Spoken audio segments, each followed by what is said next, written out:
There's no hostage deal because Hamas doesn't want one. That's what Israel's prime minister shared with the cabinet. He said Hamas returned to demanding an end to the war as a precondition for the deal. Last week, Hamas said they would only provide a list of living hostages after a ceasefire. Did you catch that? Hamas won't even tell Israel which captives are alive unless Israel first allows Hamas to regroup. Recall what else Hamas is demanding? The release of some of the bloodiest murderers from Israel's prisons. Hamas is demanding Israel capitulate without releasing the hostages so it can hold onto hostages for insurance while planning more October 7th. Hamas has rejected every hostage deal. Remember, on April 27th, US Secretary of State Blinken said Israel made an extraordinary generous offer. On May 31st, Israel agreed to US-backed proposal. Hamas refused. On August 16th, Israel agreed to an American final bridging proposal. Hamas refused. On August 19, Secretary Blinken said Israel accepted the US proposal. Now Hamas must do the same. On August 21st, US Deputy CIA had said Israel shows seriousness in the negotiations. Now Hamas must show the same seriousness.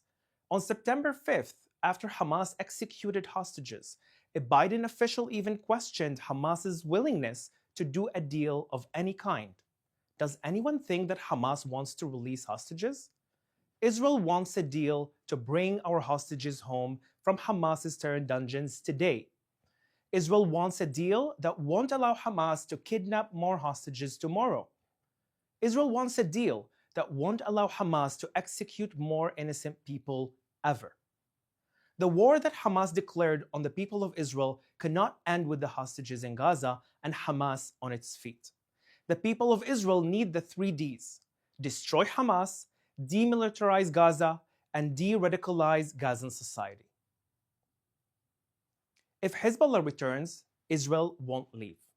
Israel may not withdraw from southern Lebanon after 60 days because Lebanon's army isn't taking control. The Lebanon ceasefire has rules. It won't work unless the rules are followed. Israel removed Hezbollah from southern Lebanon.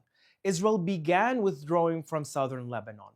Lebanon's army was supposed to take Israel's places so Hezbollah doesn't return to the border. Lebanon's army is not taking Israel's place quickly, so Israel isn't able to leave quickly. This isn't theoretical. Since November 27th, Hezbollah already violated ceasefires 120 times. Israel eliminated 40 Hezbollah terrorists threatening Israel. Some were also caught near Israel's border. Last week, Israel struck Hezbollah weapons being smuggled in from Syria. Israel found more Hezbollah attack tunnels full of weapons. Israel also found Hezbollah weapons and rockets in civilian areas, including a pharmacy. Hezbollah joined Iran's war on Israel's people on October 8, 2023. More than 60,000 Israelis were forced to flee their homes because Hezbollah was trying to murder them. Those people cannot return home unless Hezbollah threat is removed. UN Security Council Resolution 1701 didn't stop Hezbollah. The UN's UNIFIL forces didn't stop Hezbollah. And Lebanon's army didn't stop Hezbollah. The international community is not going to do Israel's work for it. Israel will not withdraw just to say it withdrew, if that endangers Israel's people. Israel is saying this time things will be different. Israel will not allow Hezbollah or anyone else to again threaten its people. Now, before I take questions, I'd like to add a personal note. Tomorrow night, we'll welcome 2025. This past year, 2024, was challenging, deeply so for us Israelis and for the entire region. Today marks 451 days since Hamas launched its brutal war and massacre against Israel, and still 100 of our people remain hostage in Gaza. It has been a year of war, defending our borders on 7 fronts against Iran and its proxies, in Gaza, in the north with Hezbollah, in Syria, the West Bank, Iraq, and Yemen, where the Houthi regime has intensified its attacks. Even Iran itself targeted us directly with drones, cruise missiles, and ballistic missiles, determined to bring us to our knees. But we will not kneel. We will not break. I'm Israeli. I'm Lebanese. I'm Christian. And I'm proud to stand as an ally of the Jewish people. I know there are others like me, courageous and outspoken, and some who are still silent out of fear. To those still hesitating, your support matters. Let 2025 be the year you find your voice and break free from fear. May this year be a year of freedom, a year when our hostages return home, a year of healing, rebuilding, and strengthening the bridges between us, a year when peace spreads further, expanding the Abraham Accords and fostering new agreements, perhaps even with Lebanon, Syria, Saudi Arabia, and way beyond. As one of my favorite songs says, for near and the dear one, the old and the young, for weak and for strong, for rich and the poor ones, for black and for white, for yellow and red ones. War is over if you want it. War is over now. I wish you a happy new year. Let's hope it's a good one, without any fear. Together, we can make it so. Now let's take some questions from our audience watching live on social media. Our first question comes from Phil on Instagram. At the moment, it's Hanukkah in Israel. What is the environment like given the rocket and missile attacks in Israel? Thank you very much, Phil, for your question. First of all, Israel is still celebrating Hanukkah and also celebrating Christmas and New Year's Eve, of course, tomorrow. This is something that we have always promised ourselves to no matter what happens, we're going to continue and look forward. And also, this is the message of Hanukkah, the light of the candles that stayed lit for days to make sure that the people of Israel would survive and keep on fighting and going. This is basically the same thing that is happening today. We are continuing to fight for freedom and for the good, for the better good of our people, of our nation, of everyone else that is facing the same threat that we are facing around the world. This is something that is super meaningful for us all. When we gather in the evening to light the candles of Hanukkah, we're always reminded of that.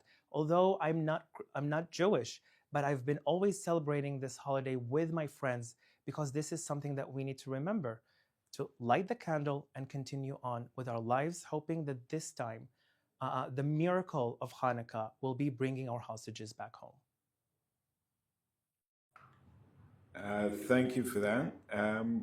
Adam Zucker from Instagram is asking, who in Syria is helping smuggle arms to Hezbollah? Thank you very much, Adam, for this important question. Well, the situation in Syria is still not to be realized who's going to take over 100% after the Assad regime fell. And this is something that is super important. Iran's proxies are still positioned inside of Syria, and they are still trying to pass rockets, missiles, and weapons to Hezbollah that is located in Lebanon. That's why Israel is making sure that, one, Syria's weapons itself, the chemical weapons, its navy, its ballistic missiles, won't turn into the wrong hands by having jihadis hold into that. I don't think anyone in the world wants jihadis to hold onto those stockpiles of weapons. Second of all, like I mentioned, Iran's proxies are still located inside of Syria and are still trying to regain back Hezbollah's power that was lost because Israel made sure to down it to about 20% of its missiles that they still hold today. And this is something that Israel wouldn't allow to happen. That's why Israel is making sure that Hezbollah will not be able to rearm, regroup, and threaten Israel again and infiltrate. But let's not forget that Hezbollah's main addition was to go and make October 7th, but in a wider scale. Israel eliminated that, and we need to make sure that it couldn't happen again. That's why Israel is engaging. And that's why everyone around the world needs to support Israel by continuing and destroying all of Iran's proxies and making sure that they can't threat anyone in the world.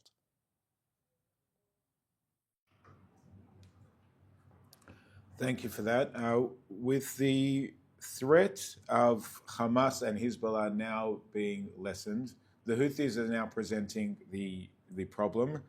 What is the estimate on how many more Houthis need to be eliminated before that is now obliterated as well? Well, as we have seen in the latest weeks, the Houthis have been launching more ballistic missiles towards Israel, mainly at night. Their whole mission is to disrupt our way of living, but we were not going to give in to that. We're going to stay strong and we're going to fight it back. The main issue here is that Israel needs to make sure, and its allies, as we see that also the US and the UK are also targeting Houthi missiles and military positions inside of Yemen, because they're not only attacking Israel, they're disrupting the whole shipment to the entire world, making sure that their pirate regime will stay on and basically disrupt all of our lives altogether. And that's something that Israel and its allies needs to make sure that the Houthis are not able to destroy not any more ships that are trying to sail in the sea or to disrupt our lives here in Israel. And this is something that I really hope that the whole international community, not just the US and the UK, will have joint forces to make sure that the Houthi regime that is not threatening the world, but also threatening and basically killing Yemenites in Yemen, the Yemenites need to be free. And that's something that we're also putting in our thoughts and prayers, and hopefully everyone will join in on that.